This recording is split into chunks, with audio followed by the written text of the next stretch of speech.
என்ன இன்னைக்கு கையில ஒரு டப்பாவோட வந்திருக்கேன்னு பார்க்குறீங்களா? ஆமாங்க. இதில இருக்கிறது எல்லாமே தங்க காசு மாதிரி இருக்கிற ரூ. 5 ரூ. 10 காயின்ஸ் தான்.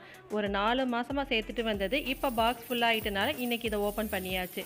எல்லாருமே கண்டிப்பா நம்ம லைஃப்க்காவும், பசங்களோட லைஃப்க்காவும் ஏதாவது ஒரு வகையில சேவிங்ஸ் பண்ணிட்டு தான் இருப்போம். நானும் அப்படிதான். என்னதான் சேவிங்ஸ் பண்ணாலும் சின்ன சின்ன அமௌண்ட் இந்த மாரி சேவிங்ஸ் பண்ணிக்கிட்டே தான் இருப்பேன். அதாவது ஏதாவது ஒரு காயின் அல்லது ரூபா நோட்ட செலக்ட் பண்ணி வச்சிருப்பேன். இந்த தடவ ரூ. 5 ரூ. 10 ரூ. 20 காயின் செலக்ட் பண்ணி வச்சிருந்தேன். ஸோ எப்பல்லாம் ரூ. 5 ரூ. 10 காயின் கிடைக்குதோ அதெல்லாம் செலவு பண்ணாம அப்படியே உண்டியல்ல சேவிங்ஸ் பண்ணிடுவேன். இத சேர்க்கிறத விட கவுண்ட் பண்ணும்போது ரொம்பவே ஹேப்பியா இருந்தது. ஏன்னா இதெல்லாம் பார்க்கறதுக்கு தங்க காசு மாதிரியே இருந்ததா. டோட்டலா ரூ. 5185 இருந்தது. இத சின்ன அமௌண்ட் நினைக்காதீங்க.